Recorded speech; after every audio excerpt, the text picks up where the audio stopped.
although such divinization is most emphasized in 3rd Enoch. The Hechalot literature of the rabbinic period and Kabbalistic thought also hold to the apotheotic goal for human beings.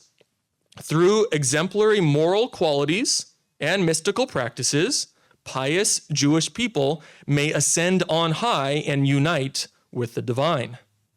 Alan Brill notes that adoptionism became the standard Jewish position by accepting that a holy man can have the divine presence rest upon him.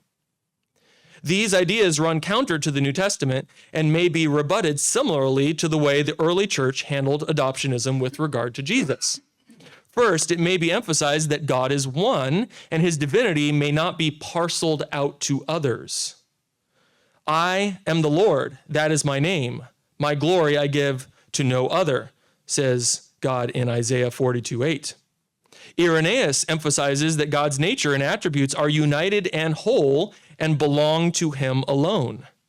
There is no such thing as a being who is not omniscient at one time and subsequently made omniscient or is partially omniscient.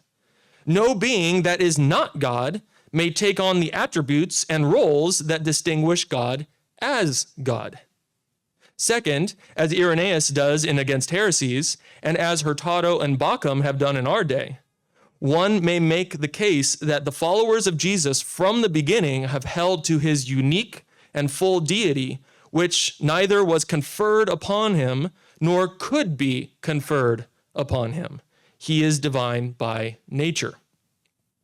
In sum, retrieving the early church's response to adoptionism may be helpful for clarifying Trinitarian theology, but it also may have a side effect of bolstering one's evangelistic witness to present-day Jewish people, particularly those who hold to the classic Jewish position that man may be divinized through merit. Next, Arianism and Maimonides. Arianism, the 4th century heresy that embroiled the church, has striking similarities to the thought of Moses Maimonides, the 12th century Jewish philosopher. Arianism and Maimonideanism both emerged from Abrahamic religions that sought to integrate the latest trends in Greek philosophy. Maimonides was 800 years removed from Arius and knew nothing of Arianism, nor did he work from the New Testament while doing his theology. Yet, Maimonides and Arius shared similar conclusions because of their common Neoplatonic values and motivations. Both used Neoplatonic insights to define the mono of monotheism. They sought to preserve monotheism against perceived plurality and use metaphysical insights to shape their biblical hermeneutics. In the end, both concluded that it is impossible for the Son of God to be truly divine.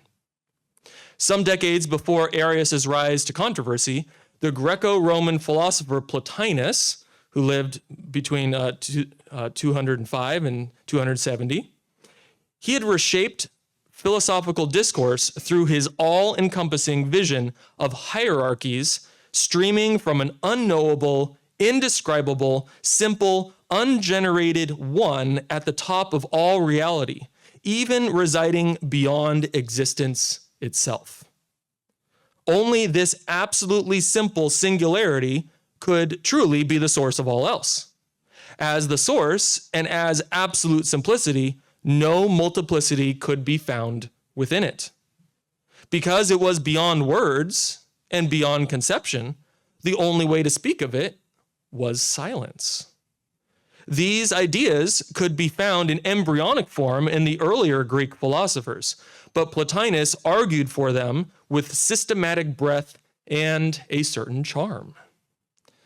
Origen and Novatian, both from the mid-3rd century, illustrate how attractive the Neoplatonic vision could be for Christian theologians in the mid-3rd century. Much has been written on Origen's Middle and Neoplatonism and the foundation stones that he laid for the later Arian controversies. Instead, I want to focus on the lesser-known work on the Trinity by the Roman presbyter Novatian. For Novatian, quote, "For whatever is simple does not admit of diversity within itself. Because there is no diversity inside Novatian's simple God, God can only be known through negating all positive truth claims, or better yet, through silence. Now, quoting Novatian, whatever can be thought about him is less than he. Whatever can be uttered about him will be less than he when compared with him. When we are silent, we can experience him to some extent, but we cannot express him in words as he really is. Thus, Scripture must give way to a series of Platonic theological moves. Novatian says God, quote, never changes or transforms himself into other forms, lest through change he should appear to be also mortal. This calls into question Old Testament theophanies and the incarnation of the Son of God. He solves Old Testament theophanies through metaphor, just as he instructs New Testament interpreters to see only metaphors in its affirmations of God as love and light. Moreover, Novatian claims God's name is not what is revealed in Scripture, but rather is ineffable. For the first 8 chapters of On the Trinity, Novatian establishes his theology along Greek theological lines as just summarized. Then, in chapter 9, Novatian abruptly switches to a via positiva method of engaging the biblical text in order to defend the deity of Jesus, the Son of God, including in Old Testament theophanies. In Trinity, chapters 9 through 30, Novatian shows himself to be adept in handling the biblical text in this matter, providing an early Latin defense of high Christology. In his final chapter, that is chapter 31, Novatian finally reconciles the two strands of his thought, but in so doing, he undermines his stated belief in the Son's full deity. While the Son is rightly called God, Novatian argues, only the Father is without origin. The Son had his origin when the Father willed his birth. This willing did not happen in time, but before time. Nevertheless, Novatian says, quote, the Son must be less than the Father, for he knows that he is in the Father, having an origin since he is born. Notably, Novatian says the Son is like the Father, but did not, quote, take from the Father that which makes him one God. Novatian has now set the table for the controversy over homoousios versus homoiousios a century later.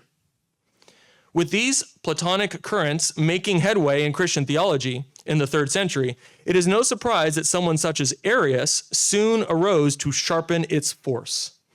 In Rowan Williams' study of Arius's philosophy, he portrays Arius as a radical conservative who says almost nothing that had not been said before, but he presses his predecessors' claims to their radical logical conclusions. Arius envisions the Father as the unknowable, indescribable, simple, ungenerated origin found at the top of Plotinus' hierarchy. Plotinus insisted that this source of all could not communicate its essence to anything else. So too, for Arius, the Father cannot share his essence with the Son. It was a metaphysical impossibility. At best, the Son could be similar to the Father, an image of the Father, a derived analogy of the Father, but he could not have the same essence as the Father. According to Arius, the Father is invisible to the Son and unknown to the Son. The Son only knows the Father because of the similarity of nature the Father has imprinted upon him. The Son is one step lower in the hierarchy than the Father and serves merely as a conduit for the church to worship the Father. As the Arian hymn, the Thalia, went, we sing the Father's praises as without beginning because of the one who has a beginning. These controversies embroiled the church in the 4th century. And Nicaea pushed back against these Neoplatonic currents by rejecting ontological hierarchy in the Father, Son, Spirit relationship. In so doing, Nicaea argued that Plotinus and Arius were wrong about the metaphysics of the divine nature. Messianic Jewish theologian Mark Kinzer writes, quote, in rejecting Arianism, The Nicene Creed took a stand against the common philosophical notions of the day and for the biblical portrayal of the God of Israel.